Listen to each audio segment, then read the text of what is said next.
I'll wait a minute. Good morning. Sometimes it works just beautifully with my daughter in the sound booth, and other times I'll just start giggling up here. You know, it's just so darn amusing to have Lindy back there. That's my daughter, by the way.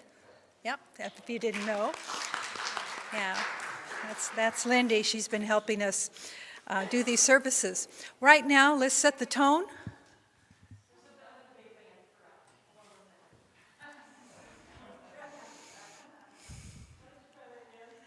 Hi. I thought so. I won't go through all that again, but I'll let you start the show. Dalton. Good morning, everyone. Why don't you go ahead and kind of settle in your seats, because this one really goes places. This is a song by Chris Rice. You can sort of breathe along with me here.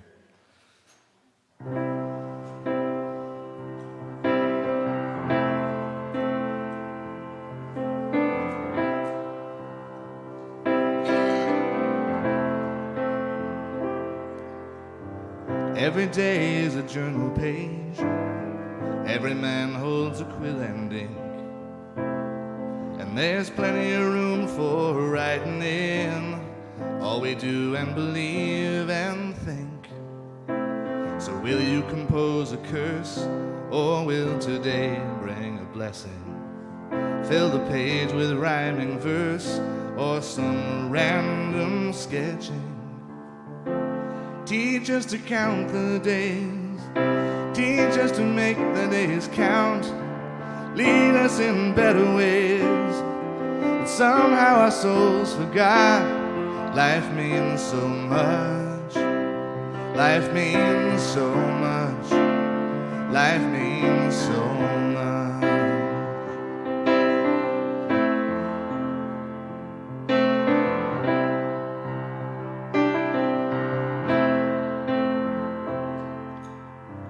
Every day is a bank account, and time is our currency. So no one's rich, nobody's poor. We get 24 hours each. So how are you gonna spend? Will you invest or squander? Try to get ahead or help someone who's under. Teach us to count the days. Teach us to make the days count.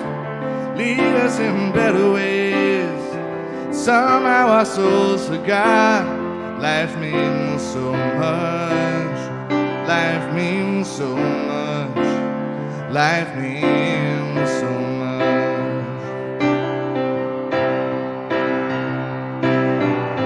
Has anybody lived who knew the value of a life? And don't you think giving is all that proves the worth of yours and mine? Teach us to count the days. Teach us to make the days count. Lead us in better ways. But somehow our souls forgot. 'Cause life means so much. Life means so much. Life means so much. So much.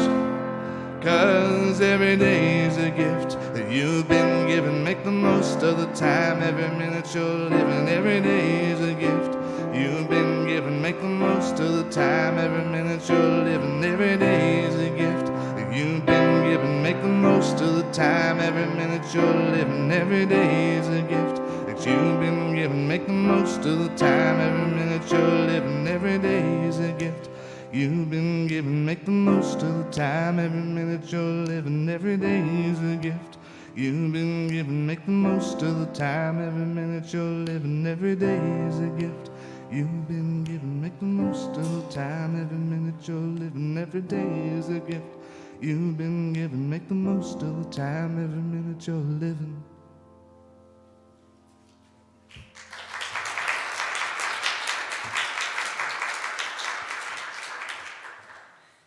That was awesome.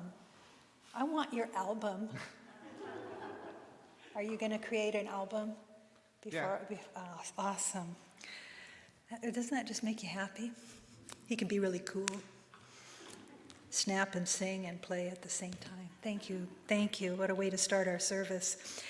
I'm Reverend Sue in service today, so if you need some prayer support after service, I'm happy to sit with you.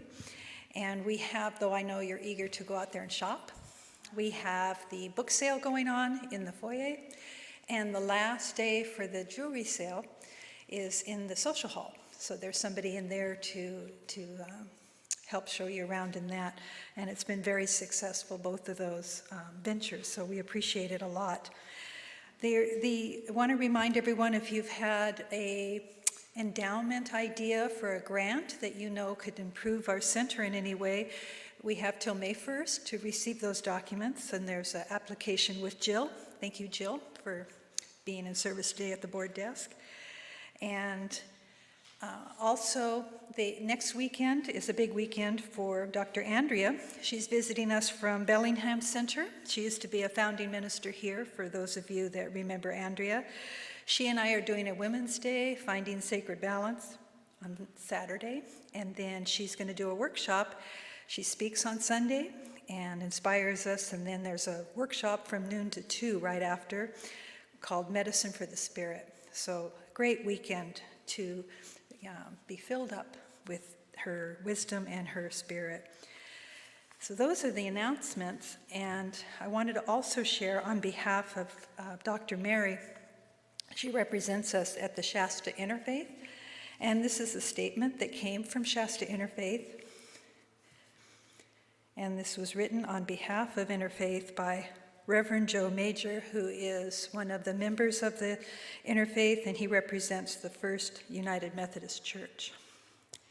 In light of the impending verdict in the Derek Chauvin trial and acts of aggression throughout our nation and in our local region, Shasta Interfaith, a group representing 23 faith communities and a diversity of culture and ethnicities, urges peaceful response to the verdict. We denounce any actions which are hurtful, hateful, harmful, or violent. Shasta Interfaith calls on the people of Shasta County to remember we are one human family. As Martin Luther King Jr. said, hate cannot drive out hate. Only love can do that. We must open our minds, our hearts, our ears.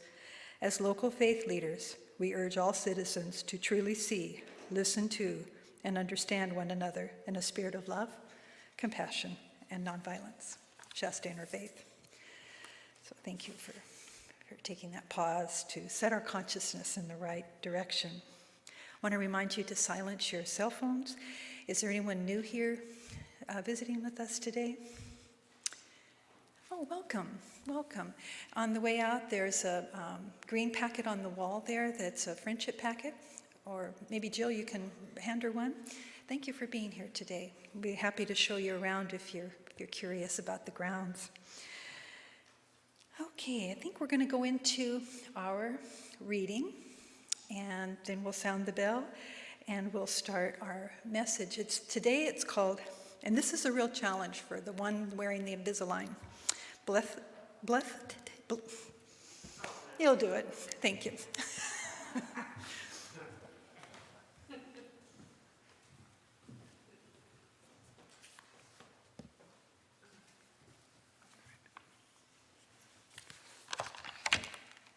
The reading this morning is from Reverend Roger Teal's book, This Life is Joy. In disease and disorder experiences, something is usually striving to get our attention. There is higher purpose at hand. Beyond simply changing the condition, whatever it may be, there are treasures to be gained by delving into the meanings and the messages within the situation. We are being called to radical inner questing.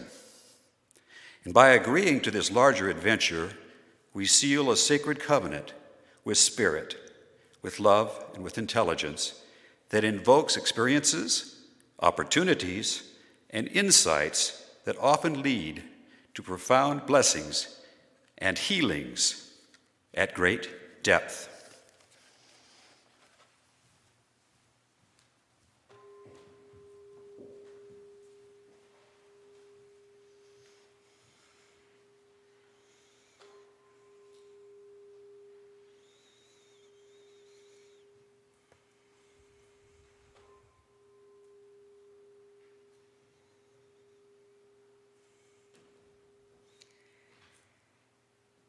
And on hearing the invitation of the sacred bell, it reminds us where we are. It reminds us who we are and why we are here. As we allow our hearts to open to the divinity that is expressed through each and every one of us, we are conduits of that truth, of that love, of that grace. And we allow ourselves to relax in our true nature as we open our ears to hear the message today from Dr. Mary to inspire us for every day that follows this one, to remind us who we are and why we're here. So I give thanks for the community, for the prosperity and the abundance that is ever flowing through all our lives, for the music, for the friendships, for the love. I release this prayer in gratitude, and together we say, and so it is. You know, Mary, just a second, I forgot something. And I know the people at home are feeling like they didn't get to say hi. And I'm just so sorry. It was all about my Invisalign saying the name and then reading this. I don't know this. So everybody turn around, say hello. Say hello. Yep. Over here. Oh, we got to start first over there. Awesome. Here we are. Okay, you guys are coming up. Watch that lens. Yeah, woo-hoo. Hello, everybody at home. Thank you for joining us. There we go. Now it feels complete. Now, Mary, they're ready for you. Come on up.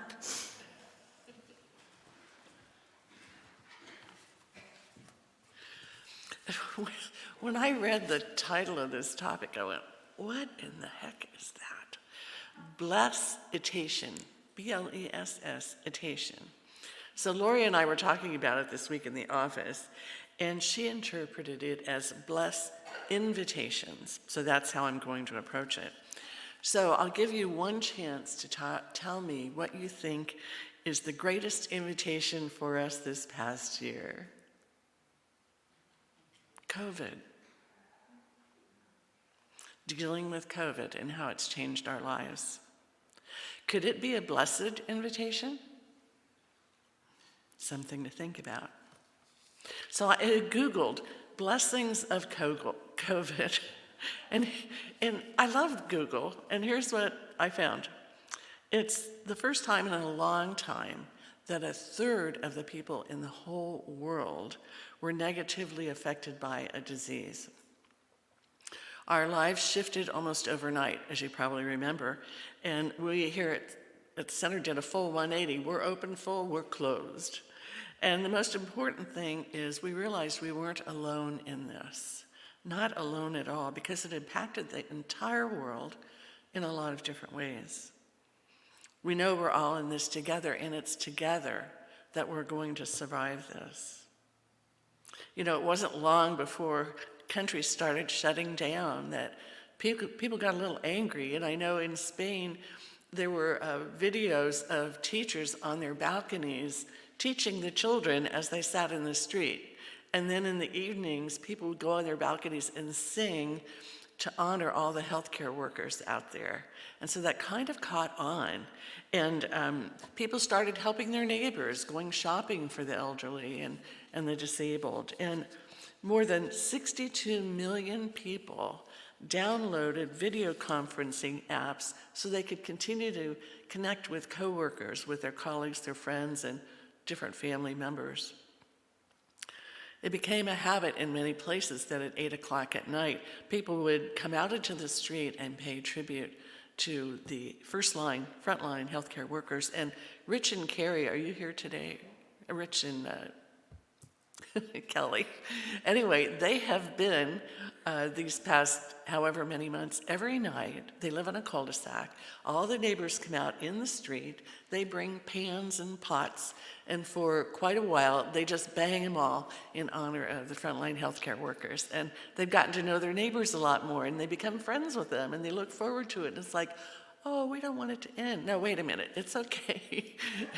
It's okay if it ends. But I just admire that great spirit they have in their community.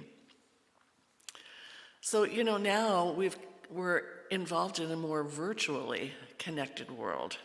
And it seems a little less scary that way, because sometimes when you're out and about early on, it was like, who's got it? Am I going to get it? And we realize that we share a common humanity that unites us, like wearing masks and social distancing. Doesn't it feel safer that way? Don't you feel like you're honoring each other that way? So we're collectively doing some altruistic form of group action to help spread this disease. And for those who are extroverts, I'm sure this has been very challenging. But for those who are more introverts, it might just be a dream come true. I'm not forced to go out there and be with all these people. So there's a lot of positive effects that have also come about with the less traffic, less pollution, less traffic, fewer accidents. And I remember a few months ago seeing a picture on TV of Los Angeles where you could see the city and you could see the mountains, and people were astounded that that would ever happen again. They were just astounded. It was wonderful. And then the wildlife started coming back into the cities. Pictures of deer walking downtown or a bobcat in a park. So it just says a lot about how things could be, You know, COVID changed our behavior in many ways, especially with family and friends, but also with personal sanitation. Have you ever wiped your hands so many times with sanitizers in the past? I used to going in the hospital, but man, everywhere you go, that's part of the deal. So, you know, it's each one of us that's going to help determine the outcome of this pandemic. And nothing has changed more than our education program, the schools, how the teachers are dealing with this, virtual reality for education, and how parents are dealing with it, trying to make sure that their children are staying up to the classwork. That's a huge, huge demonstration of love. And it's also given us an opportunity to slow down. It's given us extra time. And so I wonder if you've thought, I've had extra time. I don't run into town all the time. I don't go into stores as much. What have I been doing with my extra time? Am I using it to connect more with family and friends? Am I using it to improve my knowledge of something? Am I using it to improve relationships? Or maybe I haven't talked to family in a while. It's interesting to think, how have we filled that space? And if it's been rewarding and wonderful, do we want to give up that space? That'll be the next one. There's hundreds of webinars out there to help teach you about everything you ever wanted to learn or ever cared less if you learned, but they're interesting. And even Science of Mind is online in so many ways. You can take so many classes through home office. So these platforms are changing our dynamic relationships with our personal development. And it's been a lifeline for families. I know of one family, their daughter is in Miramar, and if it wasn't for Zoom, she would be very worried about the family over there with all the issues that are going on.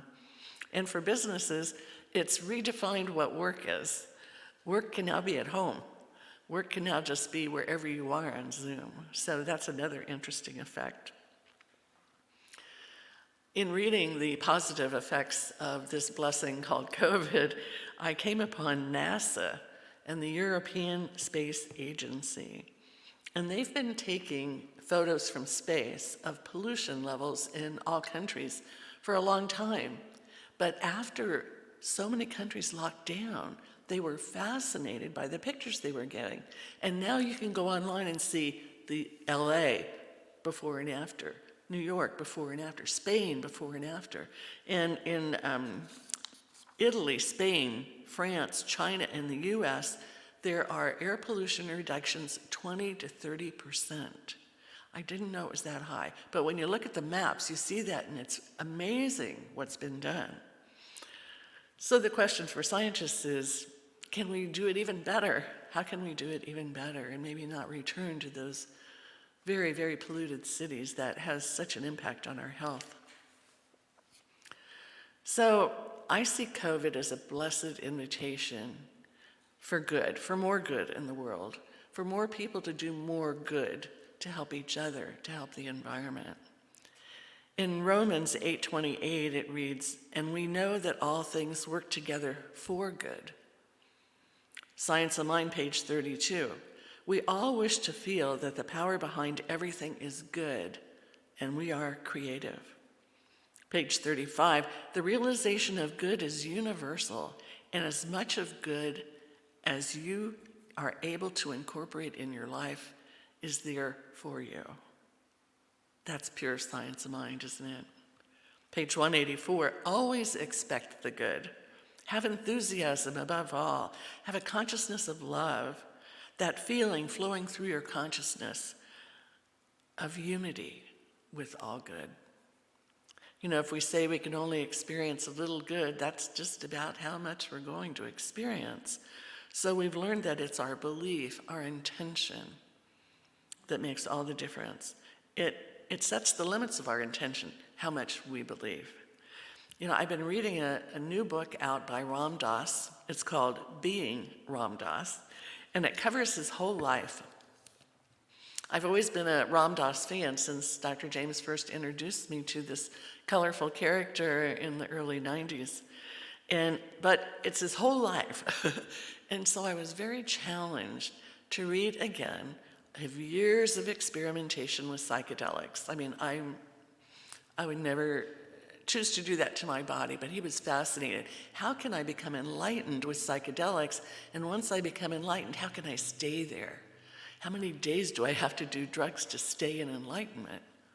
Well, luckily, he ended up going to the Middle East, and he met this incredible person called Maharaji, and Maharaji became his guru. And Maharaji said, let all of that go. You will never maintain enlightenment except through love. He gave him the name, his name was Richard Alpert at the time, but he gave him the name Ram Dass, which means a servant of God. And Maharaji encouraged him to bring this philosophy of love, of yoga, and seva to the West. So it's a really heartwarming story. The second half of the book, I'm just delightfully reading it and looking at myself. Love, the most powerful energy in the universe. And Maharaji said to Ram Dass and everyone, love everyone, love everyone. So it makes me smile when I remember the 1926 edition of the Science of Mind, and on page 298 it says, one of the first things to do is to love everyone. I just thought that was sweet. You know, about 80 years before Ram Dass went to India. It says, one of the first things to do is to love everybody, and if you have not done this, begin so at once. There's always more good than there is bad in people. So seeing the good tends to bring it forth more, tends to allow them space to bring it forth more. That love is the grandest healing and drawing power on earth. So when I think about what we've experienced this past year, that it may have all been a blessing in disguise, if I'm wrong, I know with love it's going to all work out okay anyway.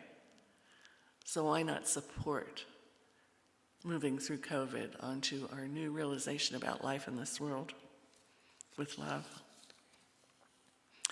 Abraham Maslow, the one that did the hierarchy of needs, he said that in any given moment we have two options: to step forward into growth or to step back into safety. A gentleman by the name of John Shipp wrote that you either get bitter or you get better. It's that simple. You either take what's been dealt to you and allow it to make you a better person, or you allow it to tear you down. The choice does not belong to fate, it belongs to each one of us. Recently, a friend recommended a book to me by Tammy Mastroberti called The Universe is Talking to You. I was very interested, so I ordered it right away. She's the founder of a company called Elevated Existence, and she has a magazine by the same name. The whole book is about signs and synchronicities. She calls them gifts from the universe. And the signs are subtle communications from family members and friends who have passed on, and from other people that we love who've passed on. Those are signs. And she sees that blessed invitations are those that communicate to us in order for us to know we are still loved, that those people still love us deeply. She wrote a 5-step process on how to do this, how to connect with our signs and synchronicities. And if life feels out of balance in any way, shape, or form, you might want to think about this. How to, sometimes when our energy gets too high, like if I get too upset about something, I can dial it down through these 5 steps also. I can bring myself down to another level of peace. And it also helps me increase my vibration, because spirit, those who have gone before, are living at a higher vibration. And so we seem slowed down to them. It happened to me once, so I know that's true. So in step 1, she says, set your intention. Well, that's obvious to us in spiritual mind treatment, our form of prayer. If we don't set our intention about what we want in our life, we just take potluck, whatever comes along. Step 2 says yes when you do get an insight, instead of just going, oh, that must have been a coincidence. It's to say yes. Step 3 is to notice the answer, because we might just say something like, that was perfect timing, it was just a coincidence, or I've been trying to figure that out, and all of a sudden the answer came. You know that feeling? She suggests we look deeper into that, because there have been signs along the way that maybe we just didn't pay attention to. These signs are little blessings in disguise. And then step 4 is to capture evidence that there were steps that we weren't seeing. Look at the footprints behind us when we got that aha, when we got that intuitive hit, when we got that answer to the question that we had. There's evidence there that we can say, oh, when I went to so-and-so's house, or when I went to the store, or when I went to the library, this book popped out at me, or a flower fell on the floor in front of me, or these things, because then we'll pay closer attention in the future. It will help us pay closer attention to see those signs earlier.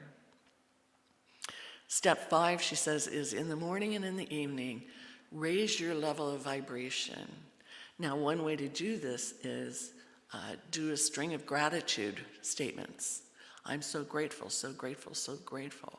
Another way is to feel incredible love for your mate, your friend, or even your pet. I can feel great love for my cat every day when she tries to sit on my papers, on the desk. And so these things can help us just increase that vibration of love. And when we do that, we're more aligned with those that are putting signs and synchronicities in our way. Great book, very interesting. I showed it to Paul and he went, yeah, well. So I was enthusiastic about it. So the next thing I want to talk about is Earth Day. This Thursday we celebrate Earth Day. And it was in 1970, 51 years ago, that 1 billion people in 190 countries all decided Earth Day. We're going to celebrate Earth Day. And we're going to focus on reducing carbon emissions. We're going to focus on reforesting the reforestation areas. We're going to focus on wildlife reclamation, so many things, clean water, clean air, all these things. And each year we're called back to connect with our environment, even if it's our little backyard, or maybe our plants on the deck, or walking in this gorgeous space that we have here, or Lima Ranch, or anywhere in the North State. It's so beautiful here. Collectively, if we put our mind on the healing of the earth, that is energy, connecting with other people. Because the natural world has impacts from humanity, but the impacts also affect humanity. It's like a circle, isn't it? It's a circle of how are we treating the earth? I think a lot of people around the world don't really understand that we're all in this together, that there's this oneness. We know that. We know that there's one energy, one universe, one goodness, and we're all part of that. Everything is part of that. So I encourage you this week to connect with the earth, with nature. After service today, I'm going to Lowe's. I received a wonderful gift certificate to help plant my little cart that I bought for my deck. It's only like this big, and it's got wheels, so I won't be able to grow too much, but it's a start. And so I'm excited about looking at different kinds of dirt and plants and see what I can do. And so I came across this quote. I love it. Do you know who Hafiz is? The ancient poet. I mean, he's always got great lines. Listen to this. We're house sitting for God. We share his royal duties, watering each day his favorite potted plant, the earth. Is that sweet or what? Oh, house sitting for God. Ugh. That means we have some responsibility, doesn't it? Yeah. For the past few years, we've had a booth at the Watershed Festival, which would be around Earth Day, but this year it's virtual. I don't know how they're doing that, but every year we would hand out positive fortune cookies with positive statements in them, and we'd hand out Science of Mind magazines. And it was always fun to watch the kids, especially when they opened up their fortune cookie and read this, and their mom would go, oh, and the kids would go, oh, okay. But it was fun to add a positive flavor to Earth Day. You know, just as Holmes said, the universe has infinite intelligence compared to the intelligence that we exhibit. But the combined intelligence of humanity could not create the life of one plant, let alone the earth. So we're truly house sitting for God. This month's issue, I have a lot to share today. I might go over a couple minutes, but this month's issue of National Geographic is all about clean air. And I wanted to share this because there's an article about the car fire in National Geographic. And I was thrilled to read it because for years I worked in the wood products industry, and all these fires would happen, and government seemed more focused on regulating our backyard barbecue than the smoke from the wildfires. They never included smoke from the wildfires in any air pollution criteria. They ignored it. It was natural. Oh, that used to upset me when you're smelling smoke, for days. Well, I was happy to read that an atmospheric scientist at UC Davis, his name is Ken Bean, B-E-I-N, became fascinated with wildfire smoke. He wanted to know what's in it. He knew that it contains, we know, carbon monoxide, hydrogen cyanide, and 100 other gases, but it also includes those fine particles, PM 2.5, and that get in our lungs and make a lot of people end up at the hospital during a heavy 2 or 3 weeks of wildfire smoke. He put together a trailer that has a sophisticated air pump in it and a sensor, and it's all run by rechargeable batteries like an electric car. And he has all these super scientific filters.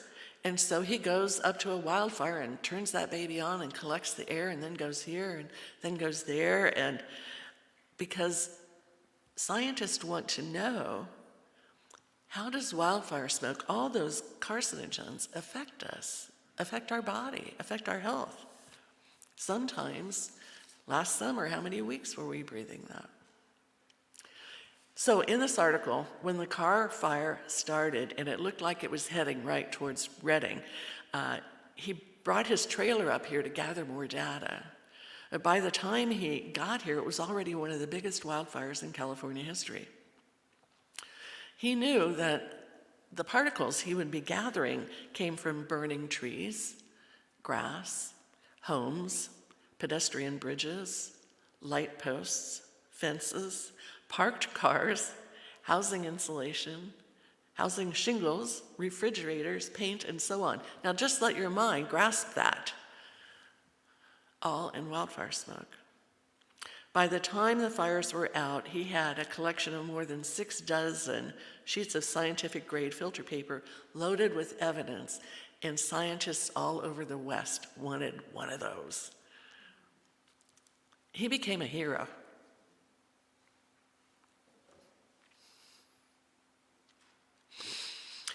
There's a lot of them in the world working so hard on clean air, clean water, the environment, wildlife. Honor them this week. We're tending God's favorite plant, potted plant. Potted plant, Judy, it's time. Because I believe this is the best time for us to come together. And for those extra moments you have to expand your walk on the spiritual path, you'll be rewarded infinitely. See signs of good everywhere. Look for those signs that Spirit is trying to connect with you, that your loved ones who have passed are trying to connect. See those synchronicities that just happen in so many situations. So I'd like to end this with the reading that we began with, because I think it's so powerful. In disease and disorder experiences, something is usually striving to get our attention. There's a higher purpose at hand. Beyond simply changing a condition, whatever it may be, there are treasures to be gained by delving into the meaning and the messages within that situation. We're being called to radical inner questioning of what's happening around us. By agreeing to this larger adventure, we seal a sacred covenant with Spirit, with love and intelligence that invokes experiences, opportunities, and insights that often lead to profound blessings and healings at depth, deep, deep healings. So thank you, Roger Teal, for that message with COVID, all that's being learned, all that we're seeing that can truly be done in the universe, and the interest now in wildfire smoke and the damage it can do for all of us. So with that, I have great gratitude for sharing this with you. And I just let it all be so, because it's all working out in a plan much bigger than each one of us. But we can each one move it forward every day, and especially Earth Day. So I let go, trusting God, and so it is. Thank you.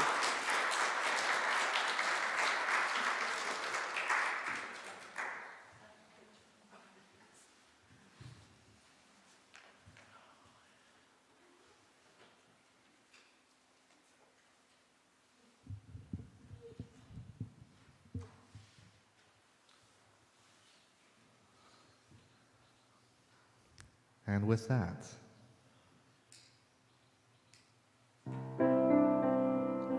may my soul always find what it's looking for. May my heart always lead the way. May I live in peace and harmony. And may the God always fill my day. May my path be strewn with happiness. May success find me everywhere. May I always embrace compassion and grace, and may God always answer my prayer. May your soul always find what it's looking for. May your heart always lead the way. May you live in peace and harmony, and may love always fill your day. May your path be strewn with happiness. May success find you everywhere. May you always embrace grace, and may God always answer your prayer. May you always embrace compassion and grace, and may God always answer your prayer.